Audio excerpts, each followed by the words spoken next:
Hello students. आज हम फिर से एक बार लेकर आए हैं आपके लिए एक बहुत अच्छा वाला टॉपिक जिसका नाम है विद्युत द्विध्रुव के कारण निरक्षीय स्थिति में विद्युत क्षेत्र की तीव्रता, जो परीक्षा की दृष्टि से बहुत बहुत बहुत ज्यादा इंपॉर्टेंट है। चलिए हम बिना समय बर्बाद किए इसको शुरू करते हैं। ये देखिए, माना ए बी एक विद्युत द्विध्रुव है जिसका मध्य बिंदु O है। बिंदु ए पर प्लस क्यू आवेश और बिंदु बी पर माइनस क्यू आवेश स्थित है और दोनों आवेशों के बीच की दूरी 2L है। और बिंदु O इस द्विध्रुव को दो भागों में बांट देता है, पहला O से लेके A और O से लेके B। तो O से लेके A तक की जो दूरी है वह हो जाती है L और जो O से लेके B तक की दूरी है वह भी हो जाती है L। चलिए, कोई दिक्कत तो नहीं। यह हो गया हमारा विद्युत द्विध्रुव। अब हमें समझना है निरक्षीय स्थिति क्या होती है। तो समझिए, अगर हम विद्युत द्विध्रुव के मध्य बिंदु के लंबवत, मतलब ऊपर की ओर, है ना, लंबवत अगर हम एक बिंदु लेते हैं और उस बिंदु पर विद्युत क्षेत्र की तीव्रता ज्ञात करते हैं तो उस स्थिति को हम निरक्षीय स्थिति कहते हैं। इसे हम अनुप्रस्थ स्थिति भी कहते हैं और अंग्रेजी में इसे ब्रॉड साइड ऑन पोजीशन बोला जाता है। क्लियर है? चलिए देखिए, तो हमने इस द्विध्रुव के लंबवत हमने एक बिंदु ले लिया ऊपर की ओर P, जो मध्य बिंदु O से स्मॉल r दूरी पर है। कितनी दूरी पर? स्मॉल r दूरी पर है। इस बिंदु P पर हम परीक्षण आवेश की कल्पना करेंगे और उस परीक्षण आवेश पर दो बल कार्य करेंगे, एक प्लस क्यू के कारण और एक माइनस क्यू के कारण। और इन दोनों के कारण हम अक्षीय स्थिति के जैसे ही दो बार विद्युत क्षेत्र की तीव्रता ज्ञात करेंगे और फिर उसकी परिणामी तीव्रता ज्ञात करेंगे। देखिए, तो सबसे पहले हम देखेंगे बिंदु P पर हमने कल्पना करी Q नॉट परीक्षण आवेश की। तो देखिए, यह परीक्षण आवेश धनात्मक आवेश होता है, तो यह भी धन है, यह भी धन है। तो यह क्या करेगा, इसको इस दिशा में प्रतिकर्षित करेगा, ऐसे इधर की ओर। क्लियर है? और इधर जो माइनस क्यू आवेश है, यह Q0 को इधर की ओर, अपनी ओर, अपने पास की ओर, ऐसे पास की ओर आकर्षित करेगा, इस तरफ। क्लियर है? अब देखिए, जो प्लस क्यू के कारण तीव्रता निकलेगी वह हो जाएगी E1, वेक्टर E1, और जो माइनस क्यू के कारण निकलेगी वह हो जाएगी E2, वेक्टर E2। चलिए अब हम निकालते हैं E1 और E2 के मान। देखिएगा, तो सबसे पहले प्लस क्यू आवेश के कारण बिंदु P पर विद्युत क्षेत्र की तीव्रता, तो यह हो जाएगी E1 बराबर, वेक्टर E1 बराबर KQ अपॉन R स्क्वायर। और चूंकि इधर R का मान क्या है, AP, तो हो जाएगा AP का स्क्वायर। क्लियर है? समीकरण नंबर 1। ठीक इसी प्रकार लेंगे हम माइनस क्यू आवेश के कारण बिंदु P पर विद्युत क्षेत्र की तीव्रता। तो E2 का मान निकालेंगे हम, तो वेक्टर E2 बराबर हो जाएगा KQ अपॉन माइनस क्यू कौन से बिंदु पर है, B बिंदु पर है ना, तो दूरी क्या हो जाएगी, BP का स्क्वायर। समीकरण नंबर 2। अब देखिए, चित्र में आप स्पष्ट देख सकते हैं, यह द्विध्रुव के ऊपर एक त्रिभुज जैसी आकृति बनाई है ना हमने, तो इसमें आपको दिख रहा होगा कि लगभग AP और BP आपस में बराबर हैं। मतलब इधर देखिए, चूंकि AP जो है BP के बराबर है, कहां से, चित्र से, इसीलिए जो E1 है वेक्टर E1 वह भी बराबर हो जाएगा किसके, वेक्टर E2 के, क्योंकि अगर हम BP की जगह पर AP का मान रख देंगे, आप देखेंगे कि दोनों समीकरणों की जो RHS है ना वो सेम हो जाएंगी। तो E1 बराबर हो गया किसके, E2 के। तो इस स्थिति में परिणामी तीव्रता कैसे निकलेगी, तो इसके लिए हम क्या करेंगे, देखिए भैया, इसके लिए हम बनाएंगे इन दोनों तीव्रताओं के घटक। क्लियर है? तो पहले घटक बनाएंगे हम E1 तीव्रता के और फिर बनाएंगे E2 तीव्रता के। देखिए, तो घटकों को बहुत अच्छे से देखिएगा। क्लियर है? अब देखिए, जो E1 है ना, E1 एक सदिश है, तो यह दो घटकों में विभाजित होगा। एक ऊर्ध्वाधर घटक ऊपर की ओर और एक क्षैतिज घटक इस साइड इधर की ओर।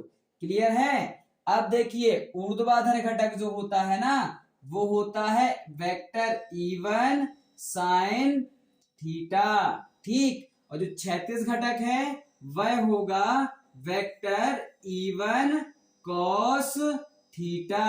क्लियर है? ऐसे ही घटक बनेंगे E2 के। तो देखिए, E2 के भी दो घटक बनेंगे, ऊर्ध्वाधर घटक और क्षैतिज घटक।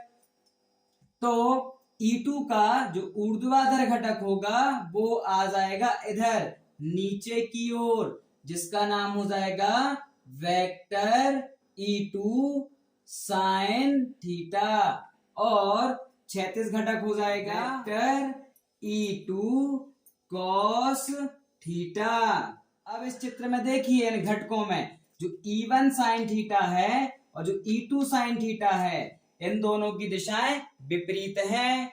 तो देखो, E1 और E2 बराबर है कि नहीं, और दिशा इनकी क्या है, विपरीत है। तो यह परिमाण में बराबर है, दिशा में विपरीत है, इसीलिए यह दोनों एक दूसरे के प्रभाव को निरस्त कर देंगे। क्लियर है? तो केवल हमारे पास शेष दो घटक बचेंगे, E1 cos थीटा और E2 cos थीटा। इसीलिए इनकी जो परिणामी तीव्रता निकलेगी ना, देखिए, परिणामी तीव्रता निकलेगी इसकी वेक्टर E बराबर vector E1 cos theta plus vector E2 cos theta. देखो, E1 साइन थीटा और E2 साइन थीटा तो दोनों निरस्त हो गए। अब देखिए, चूंकि E1 जो है E2 के बराबर है, तो इसलिए क्या हो जाएगा, वेक्टर E बराबर vector E1 cos theta plus vector E2 के प्लेस पर क्या रखेंगे, E1, तो वेक्टर E1 cos थीटा। तो क्या हो जाएगा, वेक्टर E बराबर 2 वेक्टर E1 cos थीटा। अब हमें किस किस के मान रखने हैं, E1 के और cos थीटा के। तो देखिए, E1 का मान तो अपने पास है, मान रख ले रहे। तो देखिए क्या हो जाएगा, वेक्टर E बराबर हो जाएगा 2, E1 का मान क्या है, K Q अपॉन AP का स्क्वायर। तो हो जाएगा K Q अपॉन AP का स्क्वायर इंटू में cos थीटा। अब हमें AP का मान चाहिए और cos थीटा का मान चाहिए। चलिए, तो दोनों के मान हम आसानी से निकाल ले रहे हैं। यह हो गया समीकरण नंबर 3, ठीक। अब देखिए, AP और cos थीटा का मान निकालने के लिए हम चलते हैं चित्र में। तो चित्र में हमें AP साइड जे वाली दिख गई है, जो है एक त्रिभुज की भुजा है, और वह त्रिभुज AOP है, एक समकोण त्रिभुज है। तो लिखेंगे हम समकोण त्रिभुज AOP में, समकोण त्रिभुज AOP में। तो देखिए, हम AP का मान निकालेंगे, तो अच्छे से देखिएगा आप। तो AP जो है इस त्रिभुज का क्या है, कर्ण है, OA क्या है, आधार, और OP क्या है, OP लंब, ठीक है। तो देखिए, तो इस त्रिभुज में AP का मान निकालने के लिए हमें लगानी पड़ेगी पाइथागोरस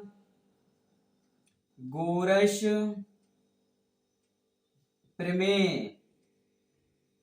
क्या हो जाएगी पाइथागोरस प्रमेय, कर्ण का वर्ग, कर्ण कौन है एपी, तो एपी का वर्ग, फिर बराबर कर्ण का वर्ग बराबर लंब का वर्ग, लंब कौन है ओपी, तो हो जाएगा ओपी का वर्ग, धन आधार का वर्ग, आधार कौन है ओ ए, तो हो जाएगा ओ ए का वर्ग। क्लियर है। अब देखिए चित्र से इनके मान रख दे रहे, तो एपी का वर्ग बराबर, अब देखिए ओपी, ओपी का मान क्या है बेटा आर, यह दिख रहा है ना, तो ओपी का मान है आर, तो आर का वर्ग, धन ओ ए का मान कितना है एल, तो लिखेंगे एल का वर्ग। क्लियर है।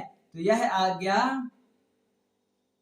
एपी स्क्वायर का मान। अब हम वर्ग का पक्षांतर कर देंगे, देखिए क्या हो जाएगा, एपी बराबर हो जाएगा करणी R square plus L square. Clear है। हमने कहा था कि जो एपी है वो बीपी के बराबर है चित्र से, लेकिन देखिए एपी का मान कितना आया करणी R square plus L square. अगर हम ऐसे ही त्रिभुज इस तरफ का लेंगे बीओपी, तो उसमें आपको दिखेगा कि देखो आधार एल है और लंब कौन है आर और कर्ण कौन है बीपी, तो इधर बीपी का मान भी कितना आएगा करणी में R square plus L square, same मान आएगा ना, इसलिए बोला था हमने एपी जो है बीपी के कैसे है बराबर है। क्लियर है। अब देखिए इधर एपी स्क्वायर का मान आ गया, अब किसका मान निकालना है कॉस थीटा का, तब भी हम इसी त्रिभुज का उपयोग कर लेते हैं अपन, पुनः समकोण त्रिभुज एओपी में क्या हो जाएगा, एओपी में कॉस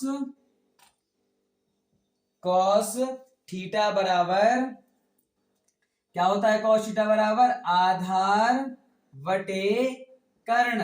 तो देखिए आधार कौन है ओ ए हो गया कौन आधार, और कर्ण कौन है ए पी, तो ए पी क्या हो गया बेटा कर्ण, तो हो जाएगा कॉस थीटा बराबर ओ ए का मान कितना है एल, और एपी का मान कितना है करणी R square plus L square.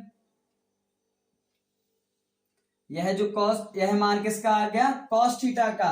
अब देखिए इसमें हम थोड़ा सा परिवर्तन करते हैं, तो हम लिख देंगे कॉस थीटा बराबर एल अपॉन जो करणी है ना, करणी को हम लिख सकते हैं R square plus L square के ऊपर 1/2 की पावर, तो करणी की जगह हमने क्या लिख दी 1/2 की पावर। क्लियर है। अब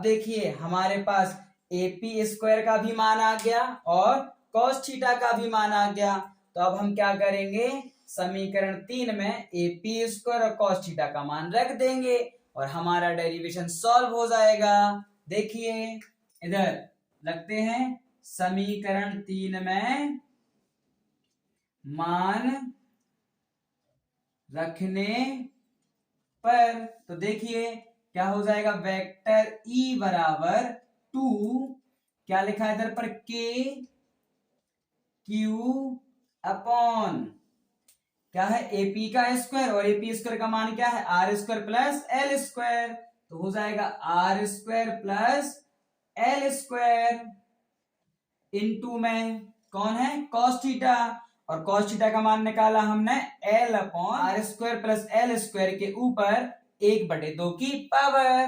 तो देखिए एल अपॉन में क्या है R square plus L square के ऊपर 1/2 की पावर। ठीक। अब देखिए क्या हो जाएगा वेक्टर ई बराबर हो जाएगा के आगे आ जाएगा, इधर हो जाएगा 2QL अपॉन में देखिएगा इधर R square plus L square है, इधर भी R square plus L square है, इधर 1 की पावर है, इधर 1/2 की पावर है। जब आधार समान होते हैं तो गुणा में घातें जुड़ जाती हैं, तो देखिए क्या हो जाएगा R square plus L square, और जब 1 और 1/2 जुड़ेंगे तो 3/2 की पावर। क्लियर है इतनी बात? अब आगे बढ़ते हैं, देखिए फिर तो हो जाएगा वेक्टर ई बराबर, देखिएगा इधर लिखा है 2QL, तो अच्छी स्थिति में बताया था ना हमने कि 2QL किसके बराबर होता है? P के, वैद्युत द्विध्रुव आघूर्ण के। क्लियर है? तो देखिए आगे चलते हैं, तो हो जाएगा वेक्टर ई बराबर के, इधर आ जाएगा P अपॉन में R² प्लस L² के ऊपर 3/2 की पावर। यह जो L है ना, यह R की तुलना में इसको हम मान लेते हैं बहुत ज्यादा सूक्ष्म है। तो देखिए लिखते हैं कि भैया जो L है यह बहुत ज्यादा छोटा है, किससे? R से, इसीलिए L को छोड़ने पर, तो क्या हो जाएगा? L को छोड़ेंगे तो वेक्टर E बराबर हो जाएगा के P अपॉन में, देखिएगा R², L हटेगा तो जो 3/2 की पावर है वो अंदर आ जाएगी, और पावर के ऊपर पावर होती है ना तो गुणा हो जाता है उनका, तो हो जाएगा इनटू में 3/2, 2 से 2 क्या हो गया? कैंसिल। तो आ गया वेक्टर E बराबर के P अपॉन R³। ठीक है, और जो विद्युत क्षेत्र की तीव्रता है इसका मात्रक होता है न्यूटन प्रति कूलॉम। यही है हमारा निरक्षीय स्थिति में विद्युत क्षेत्र की तीव्रता का अभीष्ट व्यंजक। अब हम इसमें के का मान और रख देते हैं। देखिए के का मान क्या होता है? 1/4πε0। तो यह हो जाएगा वेक्टर ई बराबर 1/4πε0 P अपॉन R³ न्यूटन पर कूलॉम।